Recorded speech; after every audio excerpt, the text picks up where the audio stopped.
நண்பர்களே, மாலை வணக்கம். சித்திரவதைக்கு எதிரான கூட்டு இயக்கத்தின் சார்பாக நடக்கக்கூடிய இந்த பத்திரிகையாளர் சந்திப்பிற்கு நீங்கள் எல்லாம் வருகை புரிந்ததற்கு முதலில் நன்றி கூட கடமைப்பட்டிருக்கிறோம்.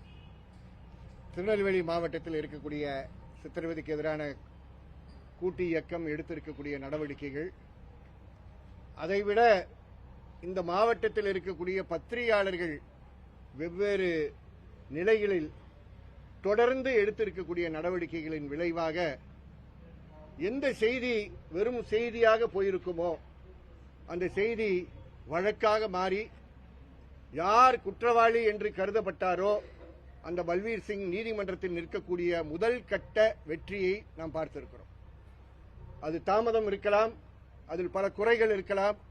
ஆனால் பல்வீர் சிங் இன்று ஒரு குற்றவாளியாக ஒரு வழக்கில் நிற்கிறார் என்பது நிஜமாக்கியது பலருடைய போராட்டம். அதில் பத்திரிகையாளருடைய பங்கு மிக முக்கியமான பங்கு என்பதை, அது குறிப்பாக இந்த அம்பாசமுத்திரம் திருநெல்வேலி பத்திரிகையாளர் சங்கத்திற்கும் அதில் இருக்கக்கூடிய பத்திரிகையாளர்களுக்கும் முதலில் நான் என்னுடைய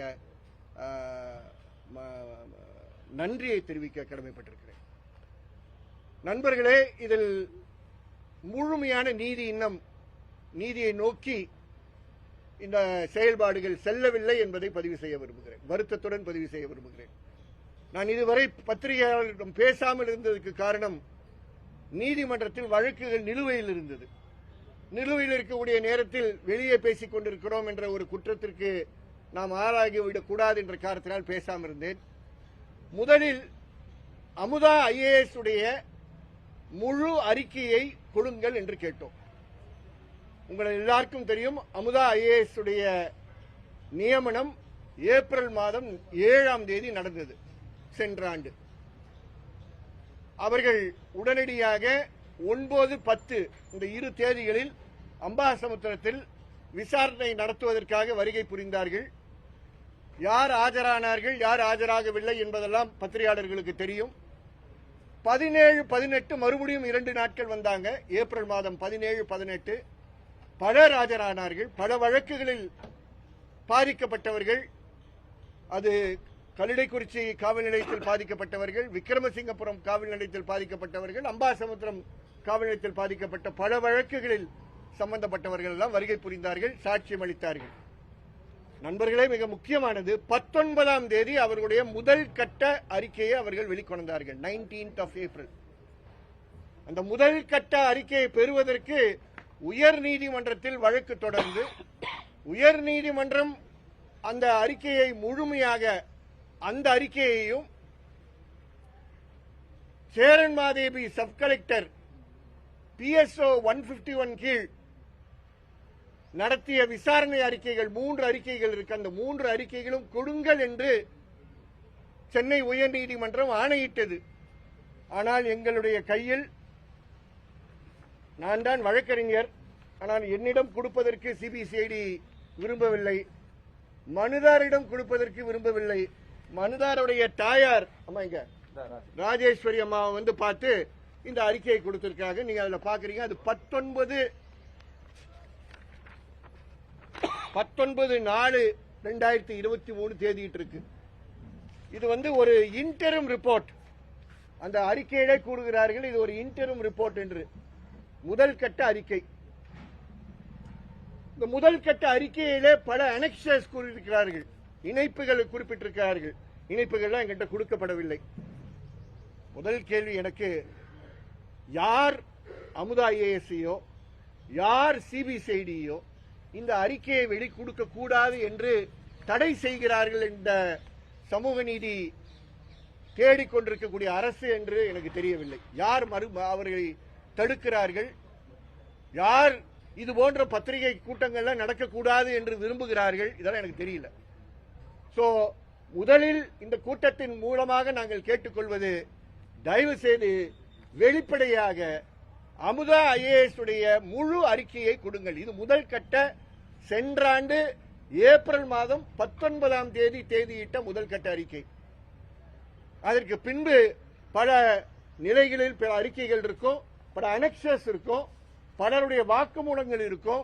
அந்த முழுமையான அறிக்கை கொடுக்க வேண்டிய பொறுப்பு அமுதா IAS உடைய பொறுப்பு. இப்ப அவங்க ஹோம் செக்ரட்டரி வேற. அந்த நேரத்தில் 19 நாள் அவங்க ஹோம் செக்ரட்டரி கிடையாது, அவங்க ஹை லெவல் ஆபீசரா தான் இருந்தாங்க, உயர்மட்ட விசாரணை அதிகாரியா இருந்தாங்க. இப்போ அவங்க உள்துறை செயலராக இருக்கிறார்கள். நாங்கள் மதிக்கக்கூடிய ஒரு ஐஏஎஸ் அதிகாரி என்ற முறையில் நான் வெளிப்படையாகவே கேட்கிறேன், தயவு செய்து அம்மையார் உங்களுடைய அறிக்கையை நீங்கள் வெளிப்படுத்துங்கள், அல்லது உங்களை தடுப்பது யார் என்று நீங்கள் தெரிவியுங்கள். இது முதலில் ஒரு விஷயம். உங்களுடைய சேரன்மாதேவி சப் கலெக்டர் அவர்கள் 3 அறிக்கைகளை கொடுத்திருக்கிறார்கள். முதல் விசாரணை அவர் அம்பாசமுத்திரம் சம்பவத்தை அவர் விசாரிக்கவில்லை, அது மார்ச் மாதம் 10ஆம் தேதி நடந்த சம்பவம்.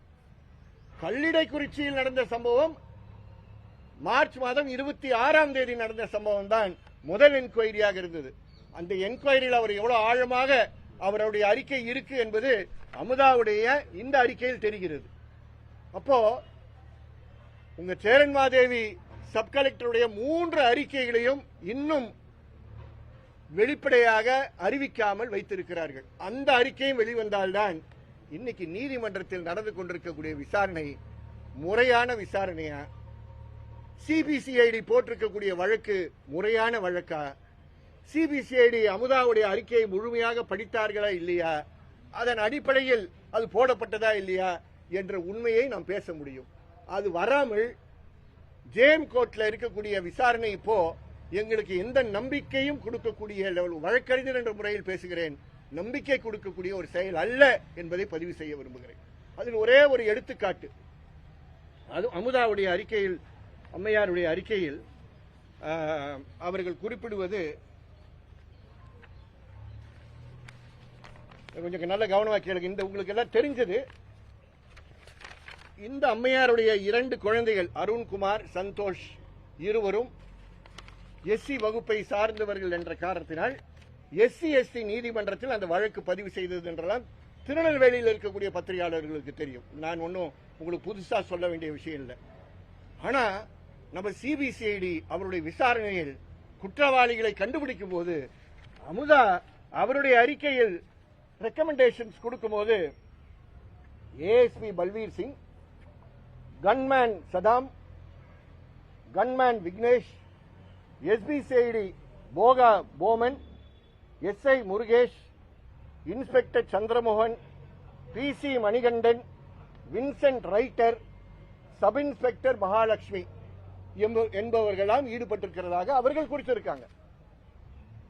இதுல பலர் தயவு செய்து யாரும் தப்பா எடுத்துக் கொள்ளாதீர்கள், நான் ஜாரியை பற்றி பேசுகிறேன் என்று. எஸ்சி எஸ்டி வன்கொடுமை சட்டத்தில் அதை பார்க்க வேண்டிய ஒரு தேவை இருக்கு. எஸ்சி வகுப்பை சார்ந்த குற்றவாளிகளை எஸ்சி நீதிமன்றத்தில் நிறுத்த முடியாது. எஸ்சி எஸ்டி வன்கொடுமை சட்டத்தில் உங்களுக்கு எல்லாருக்கும் தெரியும், பல்வீர் சிங் எஸ்டி வகுப்பை சார்ந்தவர் என்று, அது உங்களுக்கு எல்லாருக்கும் தெரிந்தது. அவர்கள் இந்த வழக்கில் சேர்த்த குற்றவாளிகள் யார் என்றால் இவர்கள் எல்லாம் விட்டுட்டு இவங்களெல்லாம் நான் எஸ்சிஸ், இவங்க எல்லாம் எங்க போய் சேர்ந்திருக்கணும், எஸ்சி எஸ்டி வன்கொடுமை சட்ட நீதிமன்றத்தில் போய் குற்றவாளிகளாக நிறுந்து இருக்கணும் அந்த சார்ஜ் ஷீட்ல. அதுக்கு பதிலா இவர்களா போய் இந்த அறிக்கையில இடம் பெறாத 2 பேரை எடுத்துட்டு வந்து 2 எஸ்சி பெயர்களை கூட்டிட்டு வந்து அந்த வழக்கில் வெறும் பல்வீர் சிங் அண்ட் 3 others 3 பேரும் எஸ்சி வகுப்பை சார்ந்தவர்களாக கொண்டு வந்து இந்த வழக்கை எஸ்சி எஸ்டி நீதிமன்றத்துக்கு அப்பாற்பட்டு வெளியே கொண்டு வந்தார்கள் என்பதுதான் உண்மை. இதுதான் சிபிசிஐடி செய்து என்பது வருத்தத்துடன் பதிவு செய்கிறேன். எனக்கு சிபிசிஐடியில் இருக்கக்கூடிய மேல் அதிகாரிகள் யாரும் விரோதிகள் கிடையாது. அப்பேற்பட்ட தரமான உயர் அதிகாரிகள் இருக்கக்கூடிய சிபிசிஐடி ஏன் இது போன்ற தரமற்ற ஒரு செயலில் ஈடுபட்டிருக்கிறார்கள், முரண்பட்ட வேலையில் ஈடுபட்டிருக்கிறார்கள். அமுதா அறிக்கையில் குறிப்பிட்டிருக்கக்கூடிய முதல் கட்ட அறிக்கையில் குறிப்பிட்டிருக்கக்கூடிய பெயர்கள் அந்த குற்றவாளிகளை கூட இந்த வழக்கில் ஏன் சேர்க்க தவறார்கள், ஏன் எஸ்சி எஸ்டி நீதிமன்றத்தை அவர் பயப்படுகிறார்கள்? இதெல்லாம் கேள்விகளாக இப்பொழுது கேள்விகளாக தான் உங்கள் முன் வைக்க விரும்புகிறேன். அடுத்தது அந்த அறிக்கையில் கூறுகிறார்கள் மிக சரியான ஒரு விஷயம். உங்களுக்கு எல்லாம் சாத்தாங்குளம் வழக்கு நல்ல தெரியும். சாத்தாங்குளம் வழக்கில் குற்றவாளிகளாக சிறையில் இருக்கக்கூடிய 9 பேர், ஒருவர் இறந்து விட்டார், 9 பேர் எத்தனை ஆண்டுகளாக எத்தனை முறை ஜாமீன் கேட்டு வர முடியாமல் தவித்துக் கொண்டிருக்கிறார்கள் தெரியும். அந்த பட்டியலில் தப்பித்தவர்கள் ஒரு 3 பேர் இருக்காங்க. இது எல்லாருக்கும் தெரியும், ஞாபகத்துக்காக சொல்றேன். ஒன்னு, முதலில் விசாரித்த மருத்துவர் சாத்தாங்குளம் மருத்துவர்.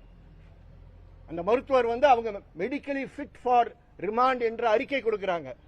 ரத்த கரையோட இருக்கக்கூடிய வேட்டியை தூக்கி அங்க இருக்கக்கூடிய டஸ்ட்பின்லயே போட்டுட்டு வீட்டில இருந்து துணியை வாங்கிட்டு வந்து கட்டிட்டு சாத்தாங்குளம் ஜுடிஷியல் மேஜிஸ்ட்ரேட் முன்னாடி ஆஜர்படுத்தணும் தெரியும். அந்த மருத்துவர் மேல் இன்று வரை நடவடிக்கை கிடையாது. இரண்டாவது, உண்மையை பேசிதான் ஆக வேண்டும். நடுவர் ஜுடிஷியல் மேஜிஸ்ட்ரேட் அவ்வளவு காயங்களோட ரத்த கரையோட வர்றவரை ரிமாண்டுக்கு அனுப்புறார். மருத்துவமனைக்கு அனுப்பியிருந்தா உடனடியாக அவர்களுக்கு டயாலிசிஸ் கொடுக்கப்பட்டு தூத்துக்குடி மருத்துவமனையில் கொடுக்கப்பட்டு ஜெயராஜும் பெனிக்ஸும் என்று உயிருடன் இருப்பார்கள் என்று மறந்து விடாதீர்கள். நாங்கள் ஏதோ சும்மா பேச்சுக்காக ஏதோ பேசிட்டு இருக்கோம் நினைக்காதீங்க. என்னுடைய அலுவலகத்தில் இன்று அது போன்ற உயிர் போகக்கூடிய நிலைமையில் அதே போன்ற சித்திரவதையில் இருந்த ஜெயக்குமார் உயிருடன் இருக்கிறார். 13 டயாலிசிஸ் கோயம்புத்தூர் மருத்துவமனையில் செஞ்ச பிற்பாடு இன்னைக்கு உயிரோடு இருக்காரு. நேற்று உச்சநீதிமன்றத்தில் வழக்கு வந்தது. மூணாவது, கோயில்பட்டி சப்ஜெயில வச்சிருக்கும் போது அந்த சப்ஜெயில் சூப்பரண்ட் அவர் அங்க எடுக்காம மருத்துவமனைக்கு அனுப்பியிருந்தாரா அப்ப கூட காப்பாத்திருக்கலாம். இந்த வழக்கில் அமுதா ஐஏஎஸ் கூறுகிறார்கள், ஜெய்சங்கர் என்ற ஒரு மருத்துவர் மெடிக்கல் ஆபீசர் அம்பை ஜிஎச் அவர் காயங்களை ரெக்கார்ட் பண்ணவில்லை என்பதை குறிப்பிட்டிருக்கிறார்கள். ஃபிட்னஸ் சர்டிபிகேட் 6 பேருக்கும் அவர் கொடுத்ததில் தவறு என்று குறிப்பிட்டிருக்கிறார்கள். இந்த சிபிசிஐடிக்கு அவருடைய விசாரணையில் இந்த அறிக்கையை படிக்கவில்லையா அவர்கள்? நான் இந்த அறிக்கையை கேட்கும் போது சொன்னாங்க சார்ஜ் ஷீட் போடுற வரைக்கும் கொடுக்க மாட்டோம்னு. இந்த அறிக்கையில் அவங்களே சொல்லியிருக்காங்க ஜெய்சங்கர் பேர் இதுல இருக்கு. அதோட சேர்ந்து இன்னொரு மருத்துவர் இருக்காரு. இந்த மருத்துவமனை பேர் இளையராஜா. இன்னொரு இளையராஜான்னு ஒரு மருத்துவர், ஒரு ஆர்த்தோ. அவர் எவ்வளவு பெரிய மருத்துவர், அம்பையை விட்டு வெளியே வர மாட்டார். ஏன்னா அம்பையிலே பெரிய மருத்துவமனை கட்டியிருக்கார். இவர்கள் எல்லாம் மருத்துவர்கள். மருத்துவ நெறிமுறைகளுக்கு மாறாக காயங்கள் இருந்ததை குறிப்பிடாமலே அனுப்பியிருக்கிறார்கள். அவர்களும் இந்த வழக்கில் குற்றவாளிகளாக சேர்க்க வேண்டிய சூழல் ஏற்படுகிறது. ஆகவே இந்த வழக்கு ஏதோ பல்வீர் சிங் ஆஜராயிட்டு போயிடுவாரு, ஏதோ ஒரு மேஜிஸ்ட்ரேட் கோர்ட்டில் நடக்கக்கூடிய ஒரு வழக்கா இருக்கும் என்று தயவுசெய்து நினைக்காதீர்கள். கண்டிப்பாக இந்த வழக்கில் மேல் விசாரணை தொடர வேண்டும் என்று நாங்கள் கண்டிப்பாக கூட்டாக அதை வலியுறுத்த வேண்டிய ஒரு நிர்பந்தம் ஏற்படும். தானாகவே முழு அறிக்கை கொடுத்தார்கள் என்றால் பிழைத்துக் கொள்வார்கள். இல்லை என்றால் அமுதா ஐஏஎஸ்க்கு எதிராகவே வேற வழியே இல்லாமல் அந்த வழக்கில் இருக்கக்கூடிய எல்லா அக்யூஸ்டையும் நாங்கள் கண்டெம்ட் ப்ரொசீடிங்ஸ் இந்த வாரம் இனிஷியேட் பண்ண வேண்டியது இருக்கு. இந்த அறிக்கை முழுமையாக கிடைக்கவில்லை என்ற காரணத்திற்காக. அடுத்தது சிசிடிவி கேமரா. இதுவும் அதாவது யாரையும் விமர்சனம் பண்ணும்போது மகிழ்ச்சியுடன் பண்ணுகின்ற ஒரு நிலையில் நாங்கள் இல்லை. இன்னொரு வழக்கு போட்டிருந்தா சிசிடிவி ஃபுட்டேஜ் எல்லாம் கொடுங்கன்னு சொல்லி கேட்டு அந்த சிசிடிவி ஃபுட்டேஜ் வழக்குல ஒரு வழக்குல அவர்கள் சிபிசிஐடி சார்பாக அடிஷனல் சூப்பரண்ட் போட்ட அந்த கவுண்டர்ல அவர் கூறிய வாக்குமூலம் கையெழுத்து போட்டிருக்கிறார். இப்ப யாரும் தப்பிக்க முடியாது. அதுல இருந்து 10ஆம் தேதி காலை 12:30 மணிக்கு பல்வீர் சிங் காவல் நிலையத்துக்கு ஹெட் கான்ஸ்டபிள் வின்சென்ட் என்பவரை அழைத்து இந்த காவல் நிலையத்துடைய சிசிடிவி கேமராவை சுவிட்ச் ஆஃப் பண்ணு என்று அவரை கட்டளையிட்டார் என்று அபிடவிட் போட்டிருக்காரு. அபிடவிட் தான் வாங்கியிருக்கேன். அந்த வழக்கு 2 நாட்களுக்கு முன்பு இறுதியாக ஆர்டர்ஸ் போடுறதுக்காக காத்திருக்கும் போது அவசரமாக ஏன் அவங்களுக்கு இவ்வளவு அவசரம் தெரியல. இந்த புதிய சவுத் ஜோன் உடைய ஐஜியாக வந்திருக்கக்கூடிய மிஸ்டர் கண்ணன் அவர்கள் அவரே இன்னொரு கவுண்டர் போடுகிறார். அவருடைய கையொப்பம். ஏன் ஒரு ஐஜி இந்த லெவலுக்கு குறைந்த லெவலுக்கு அவங்க இறங்கி வருகிறார்கள் என்று வருத்தத்துடன் கேட்கிறேன். ஐஜி அந்தஸ்தில் இருக்கக்கூடிய பலரை மதித்த பத்திரிகையாளர், நீங்கள் மதித்த ஒரு வழக்கறிஞர் தான். இறங்கி கையொப்பம் போட்டு புதிதாக என்ன சொல்றாங்கன்னா, அவர் சொல்லிட்டாரு வின்சென்ட் சுவிட்ச் ஆஃப் பண்ணிட்டாரு அவர் சொல்லிட்டு போயிட்டார். எத்தனை மணிக்கு? 12 மணிக்கு. ஏன்னா அந்த நேரத்தில் தான் அந்த டார்ச்சர் ஆரம்பிக்குது. ஐஜி கண்ணன் கையொப்பம் போட்டிருக்கக்கூடிய அந்த கவுண்டர்ல என்ன சொல்றாருன்னா 10ஆம் தேதி காவல் நிலையத்தில் நாங்கள் குற்றவாளிகளை கொண்டு வந்த நேரம் 4 மணி என்று கூறுகிறார். 10ஆம் தேதி, மார்ச் மாதம் 10ஆம் தேதி. ஏன் சார், சிபிசிஐடி சொல்றது உண்மையா இல்ல சவுத் ஜோன் ஐஜி சொல்றது உண்மையா? அதனால இதில் எவ்வளவு முரண்பாடுகள் இருக்கு என்று பாருங்கள். வழக்க போட்டுட்டோம், பல்வீர் சிங் வந்துட்டார் என்பதுதான் முக்கியமான விஷயம் கிடையாது. முரண்பாடுகளுடன், கொடூர முரண்பாடுகளுடன் முக்கியமான குற்றவாளிகள் எல்லாம் பாதுகாத்து, மாவட்ட ஆட்சித்தலைவர் செய்த தவறுகள் எல்லாம் மறுத்து, மாவட்ட காவல்துறை கண்காணிப்பாளர் எல்லாம் பாதுகாத்து, இங்கே இருந்து உங்களுடைய ஹெட் குவார்டர்ஸ்ல இருந்து அந்த சம்பவ இடத்திற்கு, சம்பவம் 26ஆம் தேதி நடந்த அந்த 2வது சம்பவத்தில் ஹெட் குவார்டர்ஸ்ல இருந்து சென்ற ஆன்டி, அது என்ன சொல்றது இல்ல, லேண்ட் கிராபிங் டிஎஸ்பி அவர் ஒருவர் சென்றார். அவர் பெயரும் குறிப்பிட்டிருக்காங்க, அமுதா ஐஏஎஸ். அதனால இதுல நிறைய பேர் இதுல சேர வேண்டிய ஒரு அவசியம் இருக்கு. இது ஒரு முதல் கட்டமாக இப்ப நீதிமன்றத்துக்கு சென்று கொண்டிருப்பார்கள். விடவே மாட்டோம், சித்திரவதைக்கு எதிரான கூட்டு இயக்கம், இதை விடவே மாட்டோம் என்பதை சொல்வதற்காக தான் இந்த பத்திரிகையாளர் கூட்டம். இதில் முரண்பாடுகள் என்ன இருக்கு என்பதை எடுத்துக்காட்டுவதற்கான ஒரு நிலை உங்களுக்கு தொடர்ந்து இதில் வரக்கூடிய முழு அறிக்கை கிடைக்கும் போது முதலில் திருநெல்வேலி பத்திரிகையாளருக்கு நாங்கள் கொடுப்போம் என்பதை இந்த நேரத்தில் கூற விரும்புகிறேன்.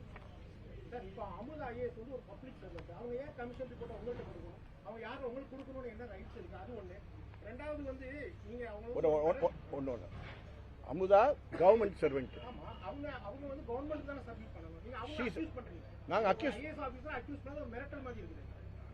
உங்களுக்கு மாதிரியா இருக்கு, என்ன பார்த்தாலே எல்லாருக்கும் பயமா இருக்கு. என்ன பண்றது, கலெக்டரேட்டுக்குள்ளார வரணும்னு சொல்லும் போது கூட நிறைய பேர் என்ட்ரன்ஸ் நிப்பாட்டிக்கிட்டு ஏன் வரீங்கன்னு கேட்டாங்க. நான் சொன்னேன், அமுதா ஐஏஎஸ்ஐ மதிக்கக்கூடிய ஒருவன் பேசுகிறேன் என்று கூறினேன். அமுதா ஐஏஎஸ் பப்ளிக் சர்வெண்ட் என்ற காரணத்தினால் சொல்லுகிறேன். அமுதா ஐஏஎஸ் உடைய அறிக்கை இஸ் அன் ஓபன் அறிக்கை. 74 ஜிஓ படி, 74/2023 போட ஜிஓ படி அவர்கள் அவருடைய பணியை கொண்டு சென்றிருக்கிறார்கள். அரசு அதிகாரிகள், உயர்ந்த அரசு அதிகாரிகள் எந்த பணி செய்தாலும் அவருடைய பணி திருட்டுத்தனமாக இருக்கக்கூடாது என்பதுதான் உச்ச நீதிமன்றம் கூறியிருக்கு. It cannot be done secretively. It has to be done publicly. And the report has to be made public. ஆகவேதான் அமுதா ஐஏஎஸ் உடைய ரிப்போர்ட் முழுமையாக கொடுங்கள் என்று அரசை கேட்கிறோம். அமுதா ஐஏஎஸ் அறிக்கை தான் சொல்ல முடியும், வேற என்ன அறிக்கை? அமுதாவே கொடுக்கணும், அமுதாக்கே ஆர்டிஐ போட்டிருக்கோம். கொஞ்சம் கேள்வி கேட்கும்போது கரெக்டா கேளுங்க. Aruna Jagadeesan is a commission of inquiry. Aruna ஜெகதீசனுடைய கமிஷன் ஆஃப் என்கொயரி எனக்கு கூட கிடைக்காது, உங்களுக்கும் கிடைக்காது. சட்டசபைக்கு போய் சட்டசபை ஏற்ற பிற்பாடுதான் பத்திரிகையாளர் கிடைக்கும், அதுக்கப்புறம் உங்கள் மூலமாக எங்களுக்கு கிடைக்கும். That is the commission of enquiry. இது ஹை லெவல் பர்சன், ஒரு இண்டிவிஜுவல். அந்த நேரத்தில் ஒரு நல்ல நம்பிக்கைக்குரிய ஒரு உயர் அதிகாரி வேண்டும் என்று உங்கள் மாவட்ட ஆட்சித்தலைவர் கேட்டார். உங்க மாவட்ட ஆட்சித்தலைவர் கேட்டார், வேற யாரும் வெளியிருந்து கேட்கவில்லை. இப்போ 7 நாள் அன்னைக்கு போட்ட அறிக்கை 19 நாள் இன்னைக்கு வரைக்கும் யார் மறைத்துக் கொண்டிருக்க? அதான் கேட்டேன், யார் மறைக்கிறாங்க என்று. என்கிட்ட ஆளுங்கட்சியை சேர்ந்த பலர் கேட்கக்கூடிய கேள்வியை நான் இங்கேயே வைக்க விரும்புகிறேன். பல்வீர் சிங்கை யார் பாதுகாக்கிறாங்கன்னு என்ன பார்த்து கேட்கிறாங்க. நான் உங்களையும் பார்த்து கேட்கிறேன், அதே கேள்விதான் கேட்கிறேன். பல்வீர் சிங்கை யார் பாதுகாக்கிறாங்க? இந்த அறிக்கையை மறைக்கிறார்கள் என்றால் யார் யாரை பாதுகாக்கிறார்கள்? டிஜிபி பாதுகாக்கிறாரா? இன்டெலிஜென்ஸ் போலீஸ் பாதுகாக்கிறாங்களா? இல்ல துறைக்கே பொறுப்பாக இருக்கக்கூடிய மாண்புமிகு முதலமைச்சர் பாதுகாக்கிறாரா? ஏன் இதை மறைக்கிறீர்கள்?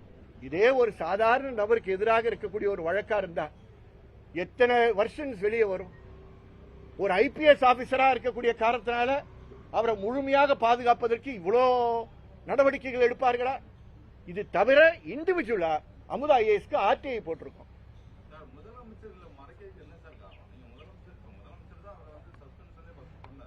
முதலமைச்சர் சஸ்பெண்ட் பண்ண முடியாதுங்க சட்டசபையில. சார் கொஞ்சம் இருங்க பொறுமையா. 10/3 நடந்த சம்பவம், 10/3 நடந்த சம்பவம், 26/3 மறுபடியும் கல்லிடக்குறிச்சியில அடுத்த சம்பவம் நடக்குது. 26/3 சம்பவம் நடக்குது. அதுக்கு பிறகுதான் 7 நாள்ல 3 நாள்ல ஏப்ரல் மாசம் 3ஆம் தேதி உங்க மாவட்ட ஆட்சித்தலைவருடைய அறிக்கையின் பேரில் தான் சப் கலெக்டரை நியமனம் பண்றாங்க. நான் கேட்கிறேன், சாதாரணமா இப்படி நடந்தா ஒரு கான்ஸ்டபிள் நடத்தா விட்டுருவாங்களா?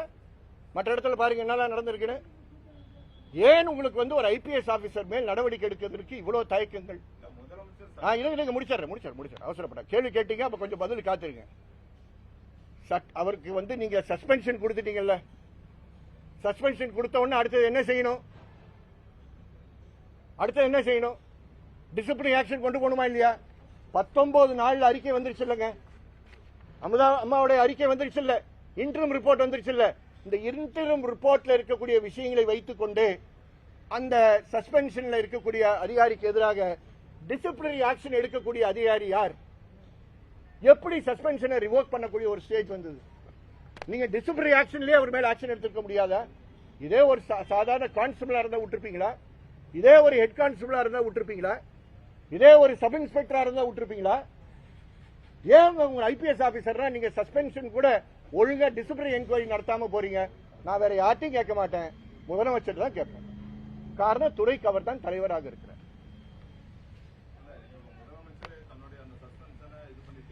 முதலமைச்சர் பண்ணல, முதலமைச்சர் சஸ்பென்ஷன் வித்ரா பண்ணல.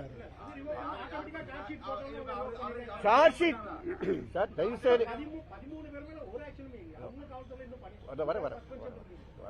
இவரை பொறுத்த வரைக்கும் நான் என்ன சொல்றேன்னா, சஸ்பென்ஷனை ரிவோக் பண்ணிருக்காங்க, அதுக்கு சார்ஜ் ஷீட்டுக்கு சம்பந்தம் கிடையாது. Charge sheet process is another process. Charge ஷீட்ல போட்டு வழக்கம்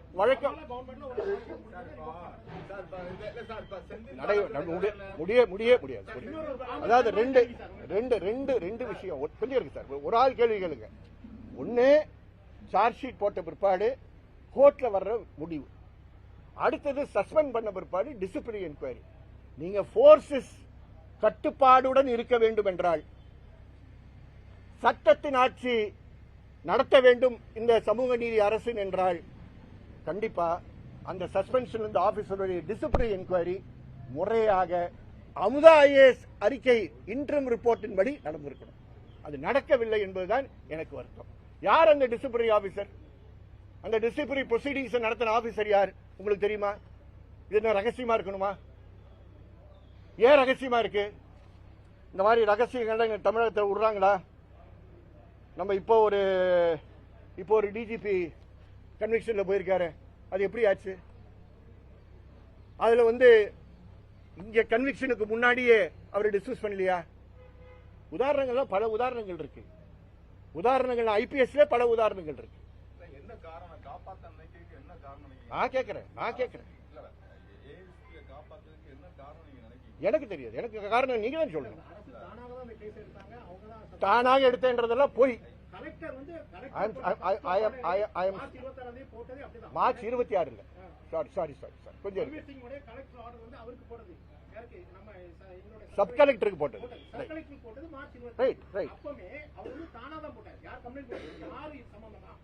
சார்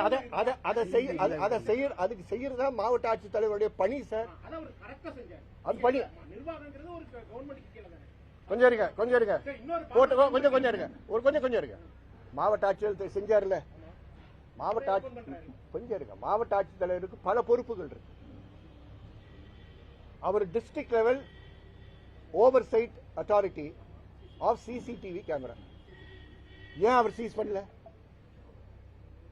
நல்ல கலெக்டர்ன்றீங்க, இல்ல நல்ல செயல்படக்கூடிய ஒரு நபர் வச்சுக்கோ, ஏன் சிசிடிவி கேமரா அப்ப சீஸ் பண்ணல? உடனடியாக அன்னைக்கே சீஸ் பண்ணியிருந்தா கல்லுடை குறிச்சியுடைய ஃபுல் சிசிடிவி கேமரா ஃபுட்டேஜ் நம்மகிட்ட இருந்தது. He is also district police complaint authority. So மாவட்ட ஆட்சித்தலைவர்ன்றது வந்து ஒரு நபர், டிஸ்ட்ரிக்ட் போலீஸ் கம்ப்ளைண்ட் அத்தாரிட்டின்றது இன்னொரு நபர், district level oversight committee CCTV camera படி உச்ச நீதிமன்ற தீர்ப்பின்படின்றது அதே நபருக்கு இன்னொரு பொறுப்பு. இவ்வளவு பொறுப்புகள் இருக்கு. இதுல எந்த பொறுப்பு கரெக்டா செஞ்சிருக்காரு செய்யலன்றது சிபிசிஐடி அவர்கள் விசாரணையில் கொண்டு வந்திருக்கணும். வரல.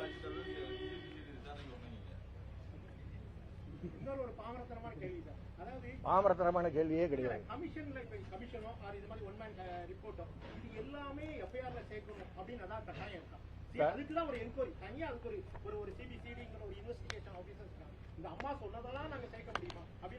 இந்த அம்மா வந்து தானா உட்காந்து கதைவசன டைரக்ஷன் எழுதவில்லை. 9ஆம் தேதி 10ஆம் தேதி அம்பாசமுத்திரத்தில் அமர்றாங்க, யாரும் வரல. 17, 18 வராங்க. வரும்போது சூழல் எப்படி இருந்ததுன்றது அன்னைக்கு அந்த இடத்துல இருந்த பத்திரிகையாளருக்கு தெரியும். அம்பாசமுத்திரம் தாலுகா ஆபீஸ்ல உள்ளார இருந்தது யாரு, வெளியே இருந்தது யாருன்னு தெரியும். சாட்சிகள் வெளியே இருந்தார்கள், காக்கிகள் உள்ளே இருந்தார்கள். அதுக்கப்புறம் நான் ஐஜி கிட்ட பேசி 10 நிமிஷத்துல சீன் மாறிச்சு. 17ஆம் தேதி 18ஆம் தேதி எல்லா சாட்சிகள் முதல் முறையாக விசாரிக்கப்படுகிறார்கள். அதுக்கப்புறம் தான் அன்னைக்கு தான் முதல் எஃப்ஐஆர் 17/4 தான் ஃபர்ஸ்ட் எஃப்ஐஆர். இந்த ரிப்போர்ட் உங்களுக்கு judicial magistrate 176(1A) custodial death நடந்த ஜுடிஷியல் மேஜிஸ்ட்ரேட் உடைய என்கொயரி நடக்கும். இப்ப எப்படி பாரதிதாசன் நம்ம சந்தோஷ் சாத்தாங்குளத்தில் செஞ்சாரோ அது இருக்கிற நேரத்தில் சிபிசிஐடி விசாரித்தார்கள், அப்புறம் சிபிஐ விசாரித்தார்கள். சாத்தாங்குளத்தை பொறுத்த வரைக்கும் அந்த சிபிஐ விசாரணையில் முழுமையாக பாரதிதாசனுடைய அறிக்கையை எடுக்க வேண்டும் என்று அவர்களுக்கு தேவையில்லை. ஆனால் அது ஒரு லீடு கொடுக்கும். உங்க இன்வெஸ்டிகேஷன் எப்படி போகணும்ன்றதுக்கு ஒரு லீடு கொடுக்கும். நீங்கள் அந்த லீடை எடுக்கவில்லை என்றால் அதை கேள்வி கேட்பதற்கு நீதிமன்றத்தில் 173(8) சிஆர்பிசியில் வாய்ப்பு இருக்கு. அதான் சொல்றேன், நீதிமன்றத்தில் நாங்கள் மனு போடலாம் என்று சொல்றேன். நீதிமன்றம் கேட்காது, யாரோ மனு போட்டாதான் நீதிமன்றம் கேட்கும்.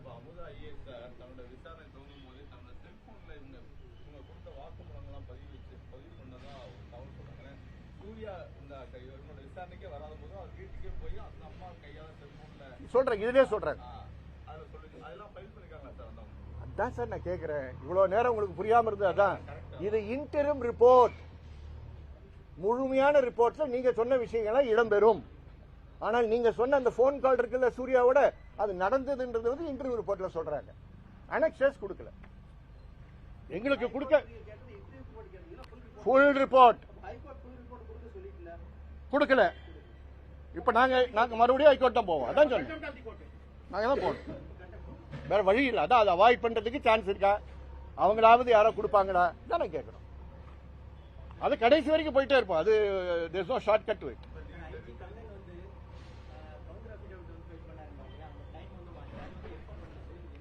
12ஆம் தேதி கையொப்பமிட்டது sir. April sir,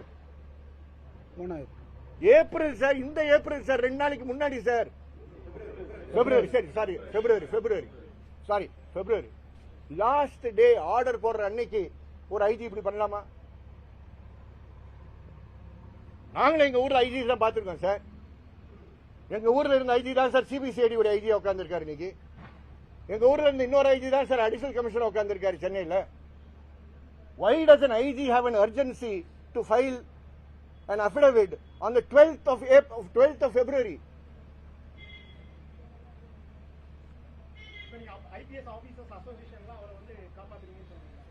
IPS Officers Association was a bogus attempt. எனக்கு தெரிஞ்ச மனசாட்சி உள்ள பல ஐபிஎஸ் ஆபீசர்ஸ் என்கிட்ட பேசியிருக்காங்க. எங்களுக்கும் அந்த ஐபிஎஸ் ஆபீசர்ஸ் அசோசியேஷன் தீர்மானத்துக்கும் சம்பந்தம் கிடையாது. நாங்க அவங்க சொல்றதை நம்புறோம். சார், ஒரு கும்பல் ஒரு அசோசியேஷனை டேக் ஓவர் பண்ணலாமா? ஒரு கும்பல் அசோசியேஷன் லெட்டர் ஹெட்டை பயன்படுத்தி செய்தார்கள். நீங்க எல்லா ஐபிஎஸ் ஆபீசர்ஸ் கேட்டீங்கன்னா, பாஸ்ட் ஐபிஎஸ் ஆபீசர்ஸ் கேட்டீங்கன்னா, ஏகப்பட்ட past IPS officers have spoken to me. Henry, அந்த நேரத்தில் நீங்க கொடுத்த ஸ்டேட்மெண்ட் சரியான ஸ்டேட்மெண்ட். அதனால எல்லாரையும் நம்ம எல்லா ஐபிஎஸ்ஸையும் ஒரே பாஸ்கெட்ல போட முடியாது. சில ஐபிஎஸ் அவரை பாதுகாக்கிறதுக்கு முயற்சி செய்யறாங்க. நான் கேக்குறேங்க, அரசாங்கம் தான் சார் பொறுப்பெடுக்கணும். அரசாங்கம் தான் பொறுப்பெடுக்கணும். நான் எப்படி வேற யாரையும் அக்யூஸ் பண்ண முடியும்? எனக்கு எந்த இண்டிவிஜுவல் செஞ்சா சொல்லுவேன். அரசாங்கம் தான் பொறுப்பெடுக்க வேண்டும், முதலமைச்சர் தான் பொறுப்பெடுக்க வேண்டும்.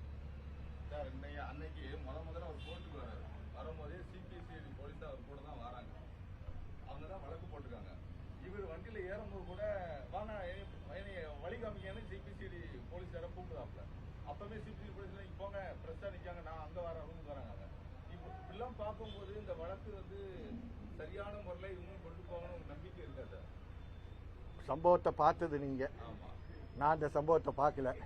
அந்த சம்பவத்தை பத்தி எழுத வேண்டிய பொறுப்பு உங்களுக்கு. நீங்க முன்கூட்டி சொல்லியிருந்தீங்களா, நான் நீதிமன்றத்தில் கூட அது போட்டிருப்பேன்.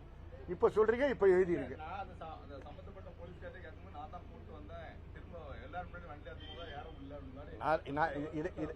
இதைதான் சார் நானும் கேட்கிறேன். கீழ்மட்டத்தில் இருக்கக்கூடிய காவல்துறையை பாதுகாப்பது யார்? இன்ஸ்பெக்டர்ஸை பாதுகாப்பது யார்? ஐபிஎஸ் ஆபீசர்ஸ்க்கு அசோசியேஷன் இருக்கு, கீழே இருக்க மற்றவனுக்கு அசோசியேஷன் கிடையாது. என்னங்க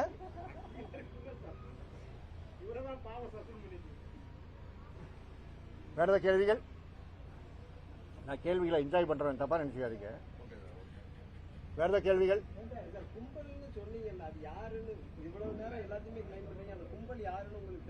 எந்த கும்பலுங்க சார்? இது ஐபிஎஸ் ஆபீசர்ஸ் அசோசியேஷன் இருக்கக்கூடிய நம்பகத்தன்மையான ஆட்கள். எப்படி பிரஸுக்கு வந்து உங்க சோர்சஸ் ரொம்ப சேக்ரடோ, அதே மாதிரி அவர்கள் மரியாதை நிமித்தம், அவருடைய பாதுகாப்பு நிமித்தம் நான் வந்து யார் என்கிட்ட சொன்னாங்கன்றதை நான் வெளியே சொல்றேன் சார். அதுல இருக்கக்கூடிய அசோசியேஷன்ல இருக்கக்கூடிய ஒரு கும்பல், அதுக்கு வெளியேன்றதெல்லாம் எனக்கு தெரியாது. அசோசியேஷன்ல இருக்கக்கூடிய ஒரு கும்பல். நான் அந்த அளவுக்கு அரசியல் எல்லாம் தெரியாத ஆள் சார். 15 days 12th இருந்து 15 days.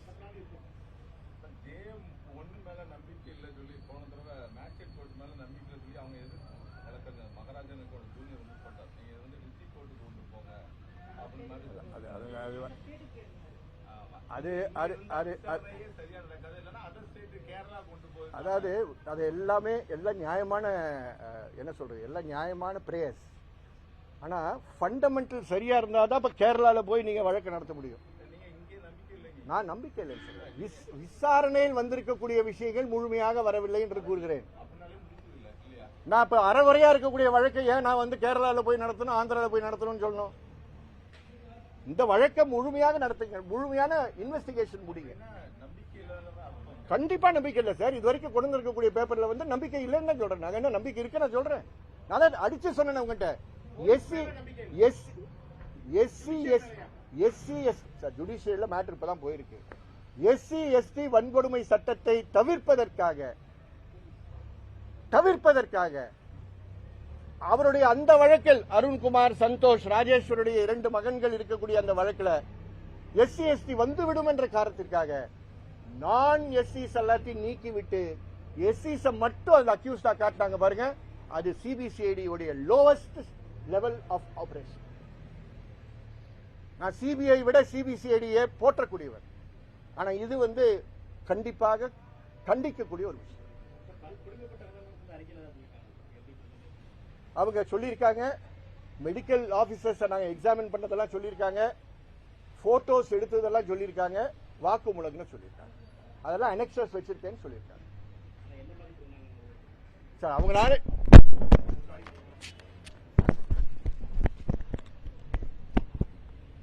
எப்படி புடுங்கினாங்கன்றது அவங்களுக்கு ஸ்டேட்மெண்ட் இருக்கோ, ஸ்டேட்மெண்ட்ல இன்டர்ம் தானே சார்.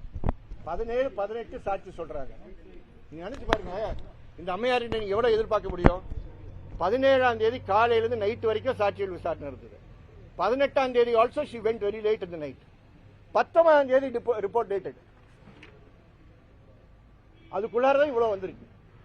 19ஆம் தேதிக்கு அப்புறம் தான் அவங்க ஹோம் செக்ரட்டரியாவும் மாறுறாங்க. ஆஃப்டர் தட் அப்ப அந்த முழுமையான அறிக்கை வரும்போது தான் அதெல்லாம் விஷயம் வர்றது தெரியும். அருணா ஜெகதீஷுடைய இன்டர்ம் ரிப்போர்ட் வந்தது. அருணா ஜெகதீஷுடைய முழுமையான அறிக்கை வந்தது இல்லப்போ. பட்டியலிட்டாங்களா இல்லையா 17 பேரை? 3 டெப்டி தாசில்தார் பட்டியலிட்டாங்கல்ல, கலெக்டர் பட்டியலிட்டாங்கல்ல.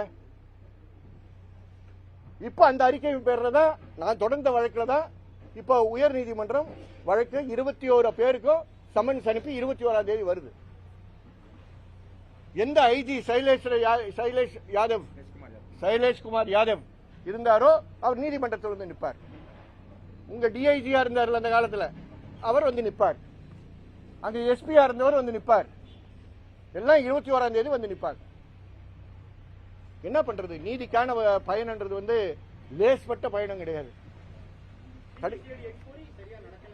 இதுலயா சந்தை அமுதா அறிக்கையையும் சிபிசிஐடி சார்ஜ் ஷீட்டை வச்சு பார்க்கும்போது பயங்கர முரண்பாடுகள் இருக்கு.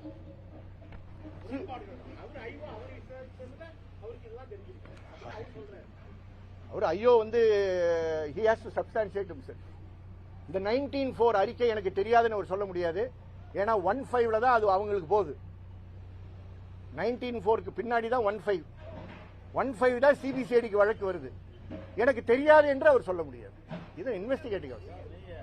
ஏற்கனவே அமுதா ஐஏஎஸ் அந்த சம்பவம் நடக்கும்போது நேரம் அம்பாசமுத்திரம் காவல் நிலையங்களில் போய் ஆய்வு மேற்கொள்ளும் போது அவங்க நிறைய கேமரா அந்த ஜன்னல் கேட்கும்போது இந்த கேமரா ஒர்க் ஆகுதான்னு கேட்டாங்க. அப்போ அன்னைக்கு 3 கேமரா 4 கேமரா மற்ற கேமரா ஏன் ஒர்க் ஆகுதுன்னு அப்பவே கேள்விகளை வச்சிருந்தாங்க. சார், அமுதா ஐஏஎஸ் என்ன கேட்டாங்க கேட்கலன்றதா நான் போய் அவங்ககிட்ட கேட்க முடியுமா? அவங்க அறிக்கையில அதெல்லாம் எழுதியிருப்பாங்க.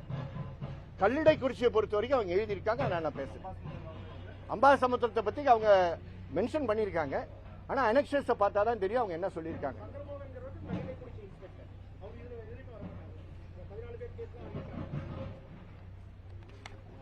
நீங்க நீங்க நீங்க ரொம்ப ஸ்பெசிபிக்கா கேக்குறீங்க. அதனால சந்திரமோகன் டாக்டர் சொல்றீங்களா? அந்த பட்டியல் அவங்க சொல்லியிருக்காங்க. சந்திரமோகன் இன்ஸ்பெக்டர்.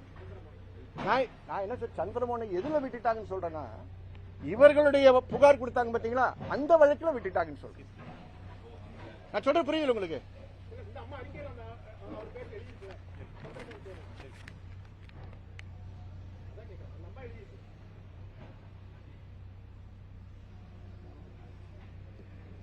அவங்க எழுத நான் வாசிக்க முடியும். எனக்கு என்ன மந்திர ஜோலிலாம் சொல்ல முடியுமா? நான் இருக்கிறதான் சொல்ல முடியும். அதனாலதான் மனசாட்சிக்கு ரொம்ப கஷ்டமா இருக்கு. ஒரு சிபிசிஐடி ஒரு ஹை லெவல் ஆபீசருடைய, அதனாலதான் நமக்கு இன்னொன்னு என்ன வேணும், சப் கலெக்டருடைய அறிக்கை வேணும். சப் கலெக்டருடைய அறிக்கை ஒரு தரமான அறிக்கையா இருக்குன்றதுக்கு எடுத்துக்காட்டி இந்த அம்மாவுடைய அறிக்கை. ஏன்னா அதுல கோட் பண்றாங்க. அவரை இங்க பேர்னா அவருடைய அறிக்கையை கல்லிடைக்குறிச்சி விசாரணையில அவங்க சைட் பண்றாங்க. நாங்க அங்கதானே சார் இருந்தோம். 2 பேருக்கும் ஸ்டேட்மெண்ட் கொடுத்தவங்க தானே. நாங்க 2 பேருக்கு ஸ்டேட்மெண்ட் கொடுத்தோம்.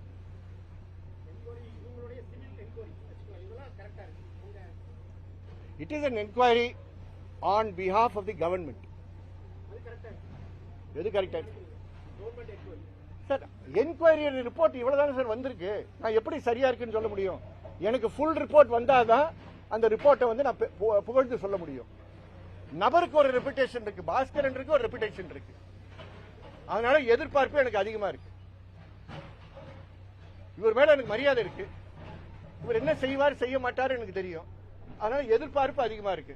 இவருடைய இன்டர்வியூ ரிப்போர்ட்டை வச்சுட்டு இவரை எப்படி நான் விமர்சனம் பண்ண முடியும்? இதுதான் எங்க நிலைமை. இன்னைக்கு முழு அறிக்கை பெற்றவுடன் முழுமையாக எல்லாத்தையும் நம்ம பேசணும். ரொம்ப நன்றி.